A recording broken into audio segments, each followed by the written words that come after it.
Hello students, on behalf of Maharashtra State Board of Technical Education, I welcome you to e-contents on emerging trends in mechanical engineering. We will continue with unit number 1, that is recent trends in automobile industry.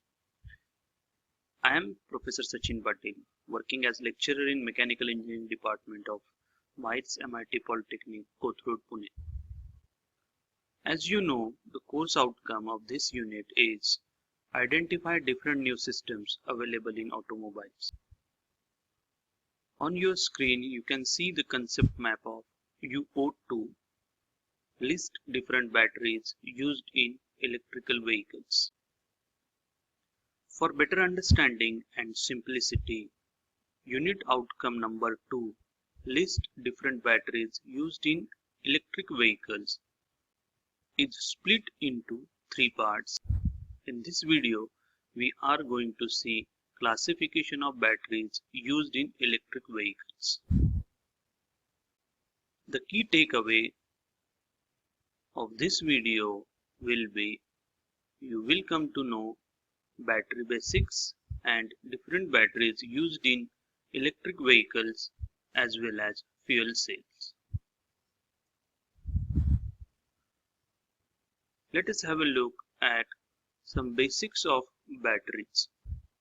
The battery in an electric drive vehicle serves a different purpose than a battery in a conventional vehicle. In an internal combustion engine powered vehicle, the battery's primary purpose is to provide a short, powerful burst of power to start the engine.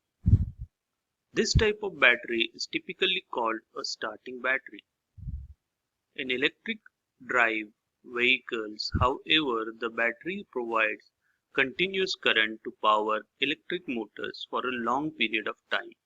If you want to know more about battery basics, you can scan this QR code with your mobile so that you can directly land up on the YouTube link provided at the bottom of the slide. Electric drive vehicles need high power, high voltage batteries. These batteries should also be totally discharged and recharged often. This requirement is called deep cycling. A battery designed to do this is called a deep cycle battery. These batteries tend to have less instant power than a starting battery but can deliver electrical energy for longer period of time as well as go through many deep cycles. Types of batteries covered in our curriculum are lithium-ion battery, sodium nickel chloride battery, sodium sulfur battery, and fuel cells. Now let us see how the construction of a lithium-ion battery is. The construction of lithium-ion battery is similar to nickel-based batteries and cell. These batteries do not use lithium metal due to safety issues. Instead, they use lithium compounds. On your screen, you can see cell structure of lithium. Anode is a graphite structure and the cathode is layered metal oxide comprised of graphite and a lithium alloy oxide. You can scan this QR code to know more about lithium-ion battery.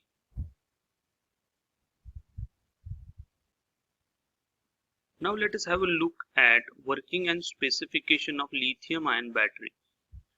When the battery is charging, the lithium ions move from the anode to the cathode and take on electrons. The number of ions therefore determines the energy density. When the battery is discharging, the lithium ion releases the electrons to the anode and move back to the cathode. Specifications of lithium-ion battery. Specific energy ranges between 100 to 120 watt-hours per kg.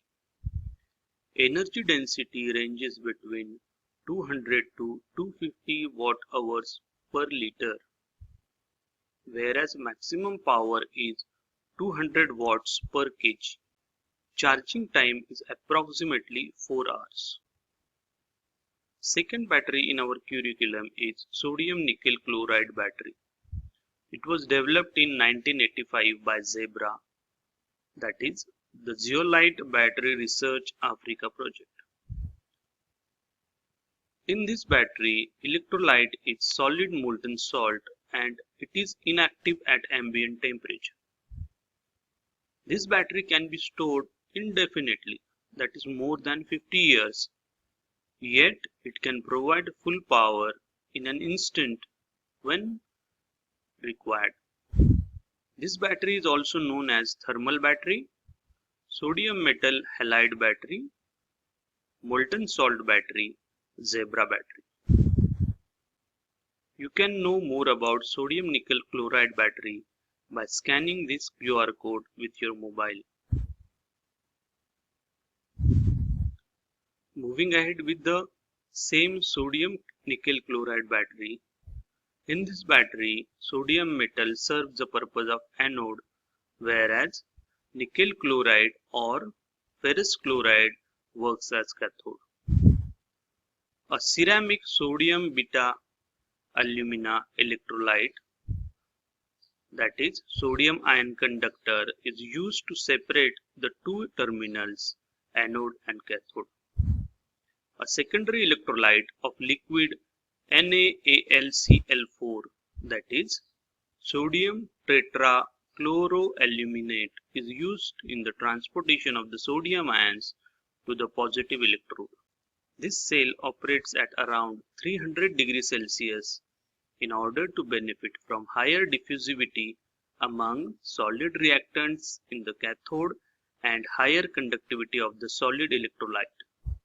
Nominal voltage obtained from this cell is approximately 2.6 volts. Next is sodium sulfur battery. It is again developed by Zebra. It is similar to sodium nickel chloride battery. It is also known as thermal battery or sodium beta alumina battery. A ceramic sodium beta alumina electrolyte Na ion conductor is used to separate the two terminals, anode and cathode.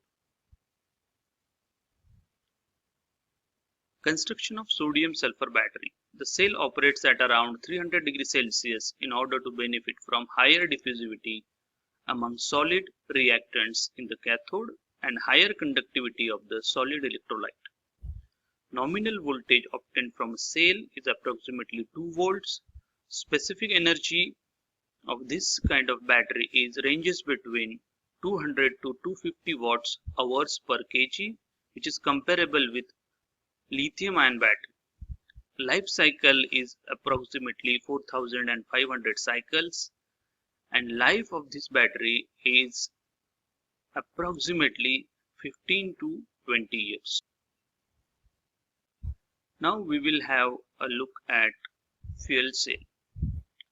A fuel cell is an electrochemical device in which chemical energy of hydrogen and oxygen is converted into electrical energy. In simple terms, a fuel cell is a hydrogen powered battery. Hydrogen is an excellent fuel because it has a very high specific energy when compared to an equivalent amount of fossil fuel.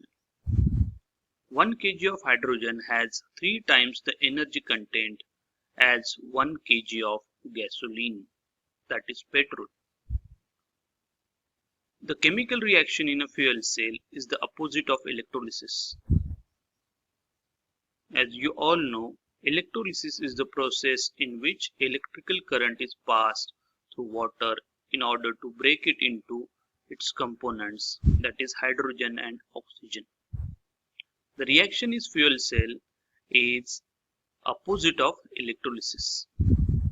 So the only emission of fuel cell are water vapor and heat, hence it is called as zero emission vehicle. You can come to know more about fuel cell by scanning this QR code with your mobile, or you can directly click on the link provided at the bottom of the slide. Now let us have a look at the construction of fuel cell. There are two electrodes, one located on each side of the membrane. These are responsible for distributing hydrogen and oxygen over the membrane surface, removing waste heat and providing a path for electrical current flow.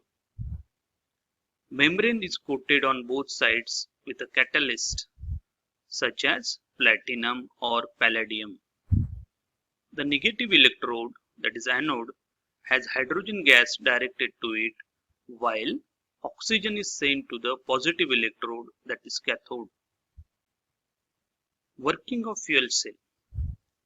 When hydrogen is sent to negative electrode as H2 molecule, it breaks apart into H plus ions, that is protons, in the presence of catalyst.